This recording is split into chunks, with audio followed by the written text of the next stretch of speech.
El Centro de Estudios Espinosa Iglesias es otro grupo, otro organismo, otra instancia más bien que está muy atenta al desenvolvimiento de la crisis sanitaria y su consecuente impacto en la economía.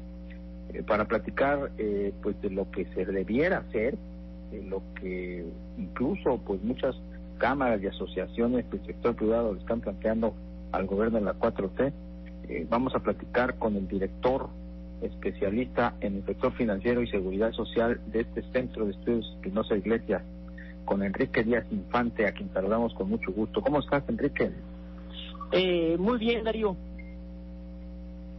¿Qué es lo que ustedes están observando y qué es lo que están proponiendo como medidas de emergencia para mitigar o medio capotear esta crisis que ya tenemos enfrente?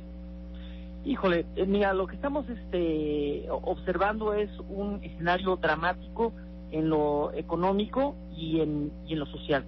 Empiezo por lo segundo. En lo social, lo que estamos viendo es que, tomando como referencia las cifras de la crisis del 94, que esta pudiera ser peor que esa, donde hubo un incremento del 16% de la pobreza de ingresos, a consecuencia de esta crisis podrían sumarse a 21 millones más de pobres.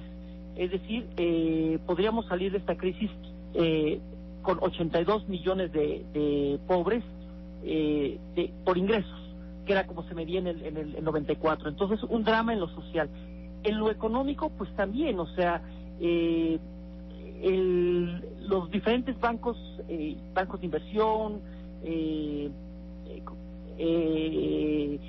bancos comerciales y demás, y calificadores de riesgo han estimado, 21 de ellos han estimado que el carambazo económico podría estar entre 1.6 menos 1.6% de crecimiento. Eso fue Goldman Sachs lo que calculó, hasta JP Morgan, que acaba de salir hace unos días, 5 días más o menos, diciendo que esto podría ser un carambazo de menos 7% de crecimiento en la economía. Entonces se ve una desaceleración brutal, y nosotros como centro estamos proponiendo una serie de medidas de política fiscal y política monetaria para inyectar bazucazos de dinero a la economía, y que podamos mantener empresas a flote y no perder tantos empleos. Creemos que desde el punto de vista fiscal a las empresas hay que darles un respiro y dar una tregua fiscal del cobro del ISR, y creemos que también es necesario, a esto ya los bancos han estado estableciendo que durante 4 meses van a dar un tipo plazo de gracia. Esto es necesario, y hay que replicarlo en la parte tributaria. Y en cuanto a política monetaria, se tiene que disminuir más aún la tasa de referencia, y quizás recurrir a políticas audaces que implicarían reformas constitucionales y legales al Banco de México, para permitir compra de valores gubernamentales por parte del Banco de México y valores privados para inyectar recursos a la economía. Si no inyectamos recursos y no vemos además otro tipo de políticas fiscales, dar subsidios al empleo. O sea, aquí el objetivo es que no quiebren empresas y que no se pierdan empleos, si no va a ser muy difícil restablecerlo. Si no hacemos estas medidas y estos bazucazos de dinero, la crisis podrá ser mucho peor de lo que se está de estos cálculos, que ahorita en promedio de todos estos, de los 21 instituciones financieras que comentaba, pues está siendo de 3.4 negativo, de un decrecimiento de menos 3.4%. Si se toman las medidas, bueno, pudiéramos estar quizás pegándole menos. Si no se toman, pudiera ser mucho peor la crisis. Claro. Enrique, buenas tardes, te saluda Rogelio Varela. Enrique, en estos momentos la principal preocupación de las familias mexicanas es sin duda la salud.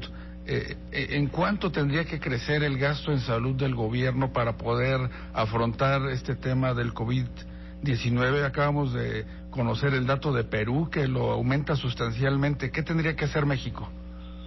Mira, el gasto en salud en México es de por sí, gasto público en salud es bastante reducido. Estamos hablando de 2.6% del PIB.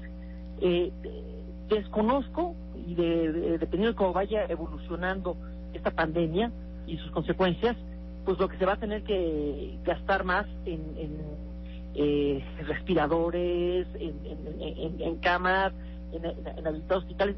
Desconozco la cifra, pero estamos con un gasto público en salud bastante bajo, como te digo, 2.6 puntos porcentuales del PIB, y se ha hecho recortes y cambios estructurales para pasar del Seguro Popular al INSABI para aquellos que no están en la economía formal, y todavía esto no se echa a andar. Entonces, no me sorprendería que pudieran ser 2-3 puntos porcentuales del PIB. O sea, sí tendríamos que ver cómo vaya evolucionando la crisis, cuáles son las necesidades, pero nos agarra esta crisis mal económicamente, mal en el sistema de salud, nos agarra poco preparado, entonces los gastos pueden subir mucho más. Sí, muy mal desde todos los ángulos nos agarra esta crisis, Enrique. El tema, yo creo que aquí crucial, pues es el de mantener la planta productiva, sobre todo las pequeñas y medianas empresas.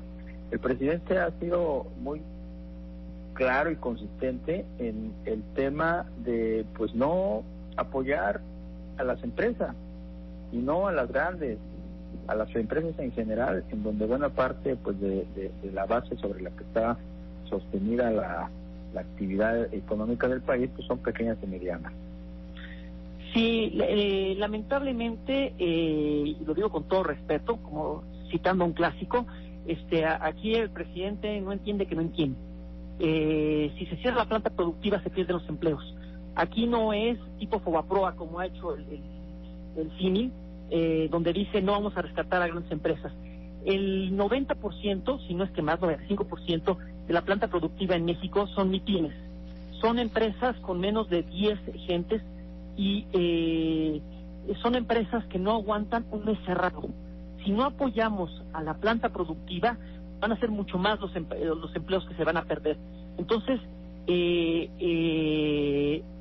señor presidente, parte de prejuicios, parte de paradigmas teóricos estructuralistas de lucha de clases, donde está la burguesía y el proletariado por otro lado, y que hay que quitarle renta a la burguesía. No, a ver, eso está muy rebasado, eso es de los 60, 70. Lo que tenemos que hacer ahorita es a una planta productiva conformada por un 90% de MIPYMES y que producen el 45% del PIB y que dan más o menos el 70-80% del empleo. Tenemos que cuidar esa planta productiva. Si se pierden esas empresas, va a ser muy difícil después que vuelvan a la vida y no vamos a poder regresar tan fácil de la crisis. Nos va a tomar muchos años más y esto va a afectar a lo que tanto le preocupa al presidente, que son sus programas sociales. Si no hay un crecimiento de la economía, no va a haber recaudación, y si no hay recaudación, no va a haber dinero para pagar los programas sociales, y entonces pues vamos a tener que recurrir a lo que ya nosotros estamos diciendo que se tiene que hacer ahorita, que es recurrir a más endeudamiento. Dado que no se han hecho las reformas fiscales necesarias para aumentar el ingreso, y el ingreso de México está en 17 puntos porcentuales del PIB, del ingreso tributario, para llegar a los 23 puntos porcentuales se recurre luego a petróleo y a TFE, aprovechamientos y derechos. Pero dado que estamos a 17 puntos porcentuales y el promedio de recaudación de los países de la OCDE es de 34 puntos porcentuales, entonces no tenemos recursos ahorita y nos hemos acabado los ahorros que los gobiernos neoliberales, como son llamados, dejaron. Entonces se tiene que recurrir a deuda, sin duda. Así es, Enrique Díaz Infante, director especialista en el sector financiero y seguridad social del Centro de Estudios Espinosa Iglesias. Ahí está la cuestión. Muchísimas gracias, que tengas excelente tarde. Encantado, Darío. Hasta luego, Rogelio.